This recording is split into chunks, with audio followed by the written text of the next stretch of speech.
नमस्कार मित्रांनो, लग्नानंतर होईलच प्रेम या मालिकेच्या आजच्या भागामध्ये मी तुम्हा सर्वांचे अगदी मनपूर्वक स्वागत करते। आजच्या भागामध्ये आपल्याला पाहायला मिळतं, आता जीवा नंदिनीला म्हणत असतो, नंदिनी तुटलेलं सगळं काही जोडता येतं, पुन्हा एकदा सावरता येतं।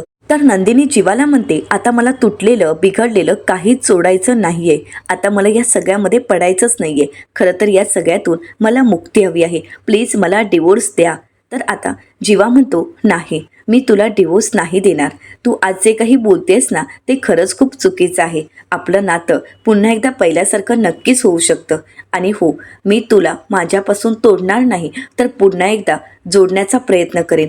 मी तुला डिवोर्स देणार नाही, तर मी तुला मिळवेन। असं म्हणताच आता नंदिनी जीवाकडे पाहू लागते। तर जीवा नंदिनीला म्हणतो, जे तुला वाटतंय की या सगळ्यातून मुक्ती मिळावी, परंतु ती मुक्ती नाहीये, तर आपल्या नात्याचा मृत्यू आहे आणि तो मी होऊ देणार नाही। काही झालं तरी आपलं नातं मी कधीच संपूही देणार नाही आणि तुटूही देणार नाही। मी शेवटपर्यंत प्रयत्न करेन की आपलं नातं कसं जोडता येईल। त्यामुळे सॉरी नंदिनी, मी तुला डिवोर्स नाही देऊ शकत आणि म्हणूनच अगदी काही झालं तरी मी आपलं नातं मरू देणार नाही। तर आता नंदिनी जीवाला म्हणते, ठीक आहे, तुम्ही जर मला डिवोर्स द्यायला तयारच नसाल तर मी 3 महिने वाट पाहायला तयार आहे।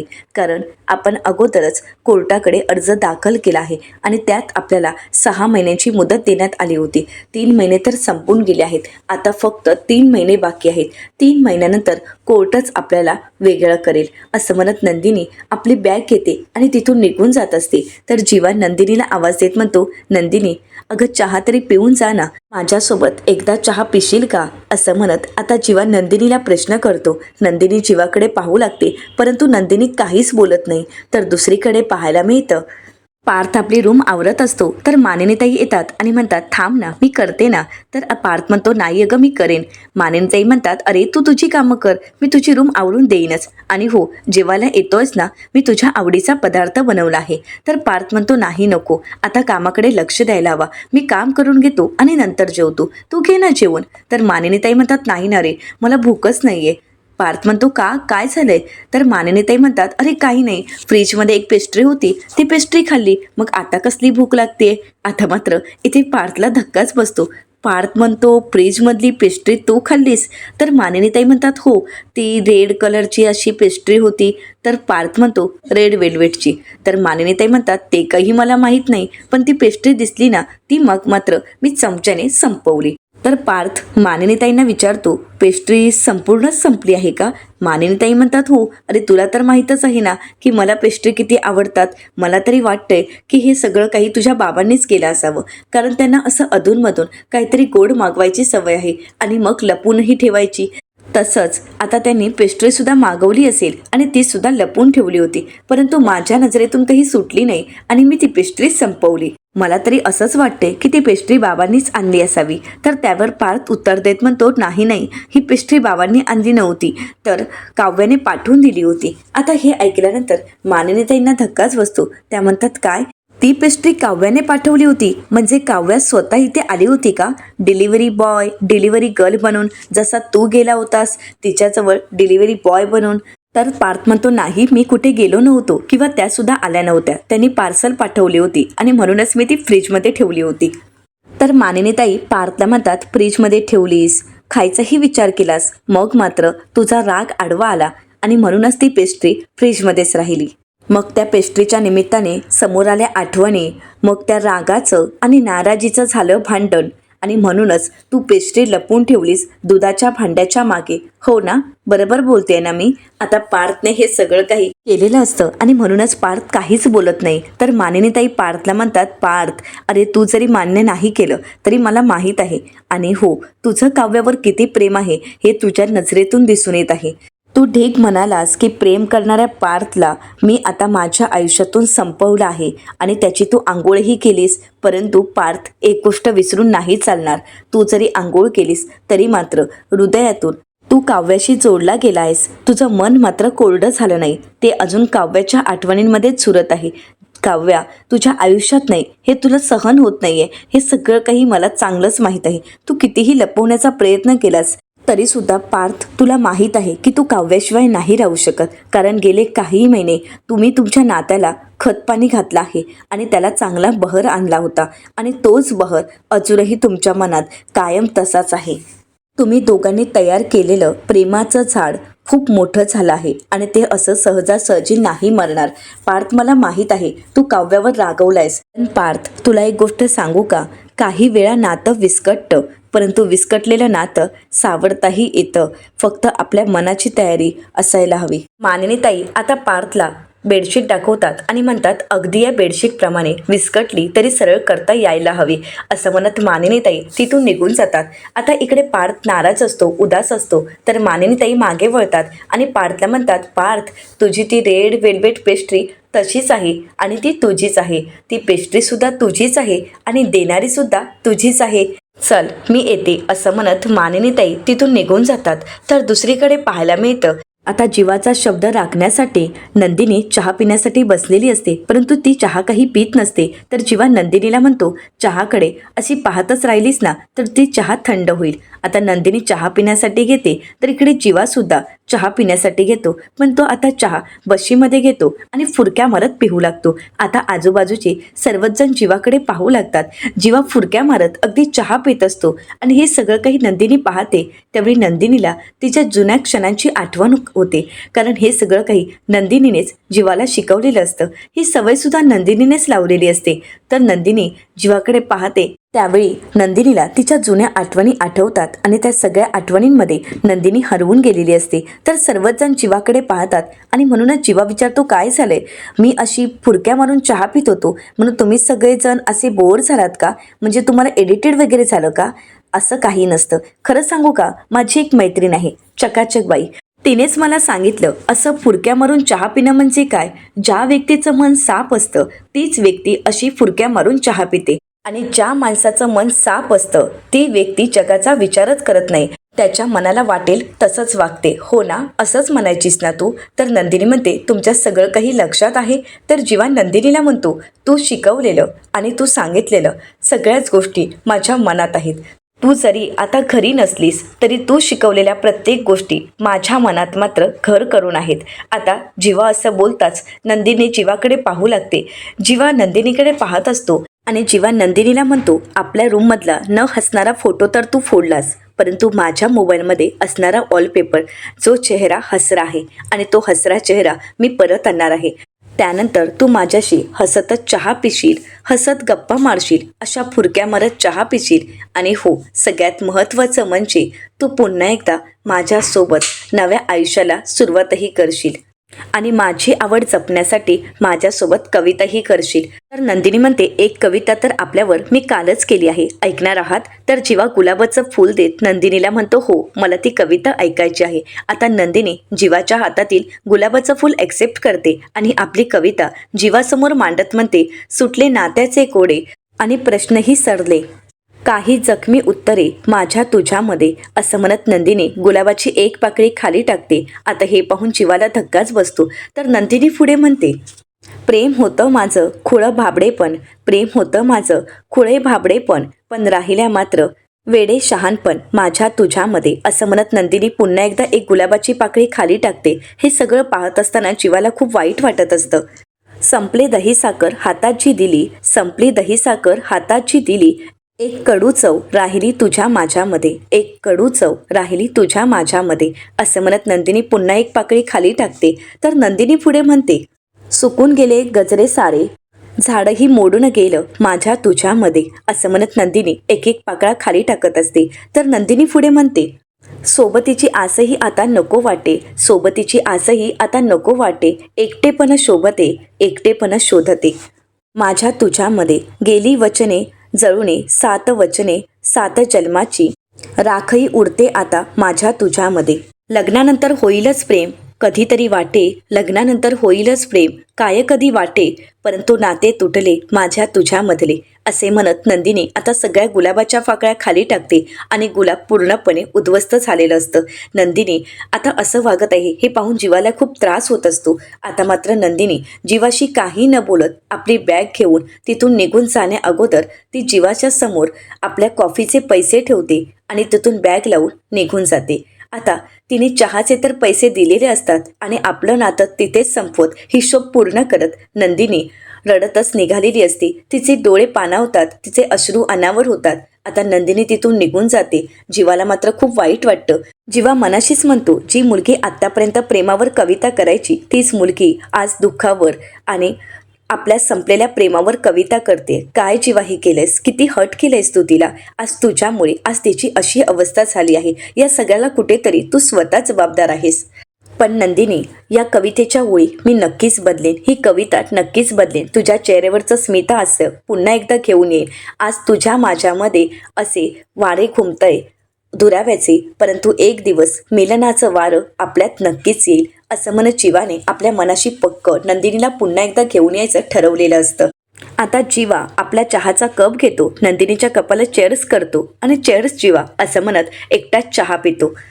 तर दुसरीकडे पाहायला मिळतं आता नंदिनी घरी आलेली असते तर काव्या शेकोटीकडे एकटीच बसलेली असते आणि विचार करत असते. काव्याला भरपूर थंडी वाजत असते. आता हे सगळं काही नंदिनी पाहते. नंदिनी तिथे येते आणि नकळतच तिच्या अंगावर मायेची उबदार अशी शाल घालते. आता हे पाहून काव्या नंदिनीकडे पाहू लागते, परंतु नंदिनी मात्र काहीच बोलत नसते.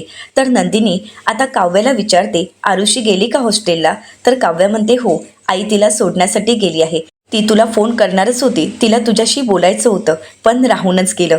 तर नंदिनी काव्याला म्हणते, काही हरकत नाही, तुझ्याशी बोलली ना ती?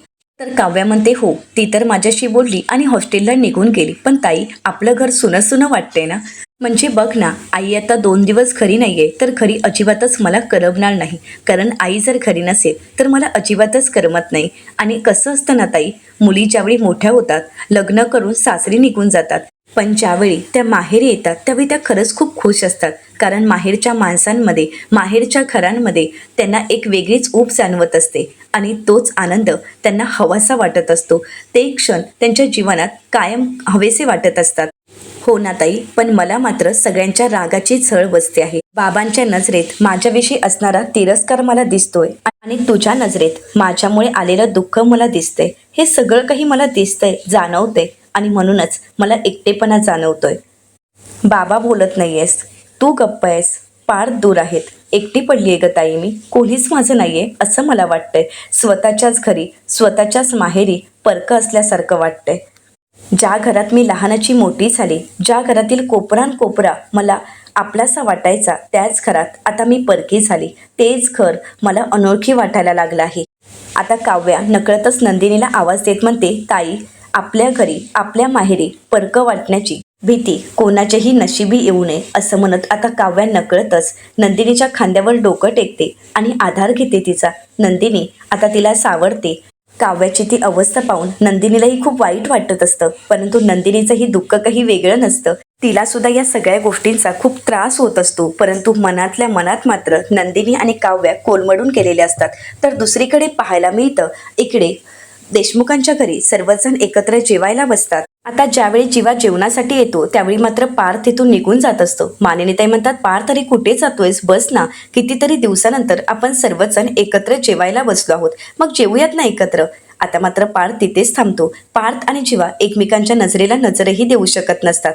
तर इकडे आता जीवाला विक्रम विचारतात, काय मग चिरंजीव तुमची आजची मोहीम? आता मात्र जीवा शांतच असतो. तर मानिनीताई म्हणतात, अहो हे काय चाललंय, आज मी छान पिठलं भाकरी केली आहे, ती खाऊन घेऊयात आणि नंतर बोलूयात ना आपण सर्व काही. तर आता त्याच वेळी पार्थला सर्व क्षण आठवू लागतात, ज्यावेळी जीवा म्हणालेला असतो सगळ्यात जास्त प्रोटीन कशात असेल तर ते पिठलं भाकरीमध्ये, असं म्हणत आता ते पिठलं भाकरी खाण्यामध्ये दोघंही भाव एवढं असं काही ताव मारतात की ते सर्व क्षण दोघांनाही आठवू लागतात. ते सर्व दिवस त्यांना आठवत असतात आणि काव्या आणि नंदिनी त्या दोघांवर हसत असतात. हे सर्व क्षण जीवाच्याही डोळ्यासमोर असतात आणि पार्थच्याही. आता दोघंही त्या आठवणींमध्ये हरवून गेलेले असतात. तर आता दोघंही एकमेकांकडे पाहतात, छोटीशी स्माईल देतात, पुन्हा एकदा दोघंही खाली मान घालतात. आता हे सगळं काही विक्रम आणि मानिनीताई यांच्या लक्षात येतं. विक्रम आता नाटक करत म्हणतात, काय हे मानिनीताई, आज जेवणासाठी एकत्र बसलोय, मस्त जेवण एन्जॉय केलं असतं, तर तू जेवण काय बनवलंयस? पिठलं भाकरी? नाही, मला तरी हे जमणार नाही. मी एक काम करतो, माझ्यासाठी आता ऑर्डरच करतो. तर मानिनीताई म्हणतात, बाहेरून ऑर्डर करताय? नाही या, मी एवढं छान प्रेमाने बनवलं आहे आणि तुम्ही बाहेरून ऑर्डर करणार आहात का? ते मला जमणार नाही. तुम्हाला तर हे खावंच लागेल. पार्थ, अरे तू तरी सांग ना बाबांना, बघ ना ऑर्डर करायचा विचार करतायत, मग आता मी जे बनवलंय ते कोण खाणार? असं म्हणत मानिनीताई पार्थला बोलतं करण्याचा प्रयत्न करत असतात. तर विक्रम म्हणतात, काय मानिनी, अगं पिठलं भाकरी हा जेवणाचा बेत असू शकतो का? मला तर आवडलाच नाही आणि मला तर माहीत आहे माझ्या दोन्ही चिरंजीवांना अजिबातच आवडणार नाही. काय रे, बोला तुम्ही, तुमचंही मत द्या. तुमचं मत काय आहे? पिठलं भाकरी चालणार आहे का तुम्हाला? नाही ना? तर दोघंही एकत्रच म्हणतात, पिठलं भाकरी चालेल आम्हाला. आता यावर दोघांचंही एकमत झालेलं असतं. विक्रम म्हणतात, काय हे, दोन्ही भावांचं एकमत झालं तर म्हणजे आता मीच एकटा पडलोय. आता मात्र माझ्याकडे दुसरा पर्यायच नाही, मला तर पिठलं भाकरी खावंच लागणार. तर मानिनीताई म्हणतात, अच्छा, म्हणजे आता तुम्ही पिठलं भाकरी खायला तयार आहात? तर मानिनीताई म्हणतात, या दोन्ही मुलांचं तुम्ही ऐकताय म्हणजे बायकोच्या समोरच तुमचा खायतो रुबाब. तर विक्रम म्हणतात, बायकोच्या समोर रुबाब तर करावाच लागणार ना, माझी लाडाची बायको, लाडाचीच काय तर नवसाचीही. असं म्हणत विक्रम आता त्या दोन्ही मुलांना प्रेमाची जाणीव करून देत असतात. तर त्यानंतर विक्रम म्हणू लागतात, तुम्हाला सांगू का, आई वडील काय शिस्त शिकवतात, मुलं शहाणपण शिकवतात, फक्त बायको आपली असते हे कायम लक्षात ठेवायचं. कारण ती मात्र आपल्याला काही शिकवत नाही. जे काही असेल तर ती आपल्याला समजावून सांगत असते. वेळ पडली तर ती आपल्यावर चिडते, रुसते, रागावते आणि आपण त्यांच्यावर रागवावं असं वागते. पण आपणच त्यांना समजून घ्यायचं असतं. शेवटी काय, मी तिच्यासाठी आणि ती माझ्यासाठी, म्हणजे बायकोसाठी आपण आणि आपल्यासाठी बायको, हेच अंतिम सत्य आहे आणि हेच कायम लक्षात ठेवायचं. तर त्यावर मानिनीताई म्हणतात, माझी आजी काय म्हणायची माहितीये का, बायो, एक गोष्ट कायम लक्षात ठेवायची, आपल्या पदर नवऱ्याच्या चुकानेच मौसूद होत असतो. नवऱ्याच्या चुका नेहमीच पदराआडच ठेवायच्या असतात. तर विक्रम म्हणू लागतात, आणि माझे आबा नेहमी म्हणायचे, बायकाच्या चुका पोटात घालूनच नवऱ्यांची पोटं मोठी होत असतात. आता हे बोलताच मानिनीताई हसू लागतात. विक्रम म्हणतात, ज्याच्या बायकोच्या चुका जास्त असतात त्याचंच पोट मोठं असतं. तर मानिनीताई म्हणतात, म्हणूनच तुमचं पोट कमी आहे. तर विक्रम म्हणतात, माझी बायको चुकतच नाही, मग चुका कुठून पोटात घालणार, त्यामुळेच तर माझं पोट कमी आहे. तर विक्रम बोलत असताना सगळं काही जीवा आणि पार्थ शांतपणे ऐकत असतात, परंतु दोघेही काहीच बोलत नाहीत. दोघेही आपल्याच विचारांमध्ये हरवून गेलेले असतात. तर त्यावेळी मानिनीताई म्हणतात, चला जेवायला सुरुवात करा. तर पार्थ म्हणतो, आई थोडा कांदा देतेस का? तर मानिनीताई म्हणतात, अरे सॉरी, कांदा नेमका संपला आहे. तर जीवा म्हणतो, दादा अरे घे ना, अरे लहानपणापासून आपण एकमेकांसोबत शेअर तर करत आलो आहोत. आता मात्र पार्थ शांतच होतो आणि नकळतच त्याला ठसका लागतो. मानिनीताई पार्थला पाणी देतात, परंतु त्याचा ठसका काही थांबत नसतो आणि म्हणूनच जीवा धावत पळत पार्थकडे येतो आणि म्हणतो, थांब, मी तुझ्या डोक्यावर जरा पाणी टाकतो. आता जीवा पाणी टाकणार, परंतु त्याचवेळी पार्थ त्याला थांबवतो, कारण पार्थला ते क्षण आठवतात ज्यावेळी काव्याला ठसका लागलेला असतो. त्यावेळी जीवाने तिच्या डोक्यावर पाणी थापलेलं असतं आणि तिला बरं वाटलेलं असतं. आता मात्र पार्थला खूप वाईट वाटतं. पार्थ गुड नाईट म्हणतो आणि तिथून निघून जातो. पार्थचं असं निघून जाणं, त्याचं कोणाशी न बोलणं, यामुळे जीवा, मानिनीताई, विक्रम यांना सगळ्यांनाच पार्थची खूप काळजी वाटत असते. तर दुसरीकडे पाहायला मिळतं, कितीतरी दिवसानंतर नंदिनीताईच्या खांद्यावर आता काव्या शांत झोपलेली असते. नंदिनी काव्याला आवाज देते, काव्या ग उठ ना, परंतु काव्या काही उठत नाही आणि म्हणूनच नंदिनी आता काव्याला कावू अशी हाक मारते. तेव्हा मात्र काव्या खुश होते, ती उठते आणि नंदिनीकडे पाहते. काव्या म्हणू लागते, नंदिनीताई अगं बोल ना माझ्याशी. अगं मला माहीत आहे तू माझ्यावर चिडली आहेस, पण माझी नंदिनीताई माझ्यावर जास्त काळ नाही रागवू शकत. मला चांगलंच माहीत आहे माझी नंदिनीताई माझ्याशी नक्कीच बोलणार. ताई बोलशील ना गं माझ्यासोबत? तर नंदिनी म्हणते, हो बोलते, सांग कशी आहेस तू आणि तुझ्या IPSचा अभ्यास कसा चालू आहे? तर आता काव्या म्हणू लागते, नाही, माझी नंदिनीताई माझ्याशी असं कधी बोलतच नाही. तर नंदिनी म्हणू लागते, पूर्वीची नंदिनी कशी होती काहीच माहीत नाही, कारण पूर्वीच्या नंदिनीला मी विसरून गेले आहे. खरं तर ती जळून खाक झाली आहे आणि आता तिचं अस्तित्वच नाही आहे. मग ती कशी बोलेल मलाही माहीत नाही. तर आता काव्या म्हणू लागते, ताई प्लीज असं नको ना गं बोलूस. नंदिनी म्हणते, तुला जेव्हा मन मोकळं करावंसं वाटेल त्यावेळी तुझ्या ताईशी नक्कीच बोल. मी जरी तुझ्याशी बोलले नाही ना, तर तुझं ऐकून मात्र नक्कीच घेईन. त्यामुळे तुला ज्यावेळी बोलावंसं वाटेल त्यावेळी नक्कीच बोलायचं. आता मात्र काव्या नंदिनीकडे पाहते त्यावेळी काव्याला त्यांचे जुने क्षण आठवत असतात. तिन्ही बहिणींनी केलेली मज्जा मस्ती आणि त्यानंतर फार्म हाऊसवर केलेली मज्जा मस्ती हे सगळं काही तिला आठवत असतं. आपल्या नंदिनी ताईंनी आपली घेतलेली बाजू आणि सगळ्यांशी घातलेला वाद की काव्याची यात काहीच चूक नाही आहे, त्यामुळे माझ्या बहिणीला कोणी काही बोललेलं मला चालणार नाही. आत्तापर्यंत नंदिनी ताईची असणारी साथ हे सगळं काही काव्याला आठवताच तिचे डोळे पाणवतात आणि नकळतच ती पुन्हा एकदा नंदिनीला बिलगते, खट्ट मिठी मारते आणि आपली ताई आपल्याला पुन्हा मिळत आहे यातच ती आपलं समाधान मानत असते. तर येणाऱ्या पुढील भागामध्ये आपल्याला पाहायला मिळतं पार्थ किचनमध्ये काम करत असतो आणि त्यावेळी पार्थचा मोबाईल आता रम्याच्या हातात असतो. तर आता रम्याने फोन उचलला हे पाहून इकडे काव्याला मात्र खूप राग आलेला असतो.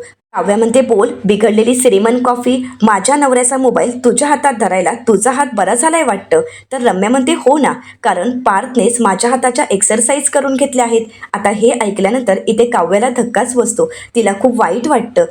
तर दुसरीकडे पाहायला मिळतं नंदिनी पार्थला फोन करते आणि विचारते, कुठे येऊ मी? तर पार्थ म्हणतो, LP रोडला कॅफे मिलन. तर आता हे सगळं काही बोलणं काव्याने ऐकलेलं असतं आणि काव्या जीवाला फोन करून हे सगळं काही सांगते आणि म्हणू लागते आपल्यालाही तिथे जावंच लागेल. तर तर आता जीवा म्हणतो, का, कशासाठी? तर काव्यामध्ये कारण आता चौघांनीही एकत्र बसून बोलायची गरज आहे, त्यामुळे आपल्याला तिथे जावंच लागेल. आता नंदिनी आणि पार्थ ज्या ठिकाणी येणार त्याच कॅफेमध्ये आता जीवा आणि काव्याही येणार. मग आता चौघही एकमेकांशी बोलतील का आणि जे प्रश्न आहेत ते सोडवतील का हे पाहणं अतिशय रंजक ठरणार आहे. मित्रांनो, अशाच मालिकांचे नवनवीन अपडेट पाहण्यासाठी चॅनलला नक्कीच सबस्क्राईब करा. आजचा व्हिडिओ कसा वाटला हे कमेंट करून नक्कीच कळवा आणि आजचा व्हिडिओ जर आवडला असेल तर व्हिडिओला लाईक करायलाही विसरू नका.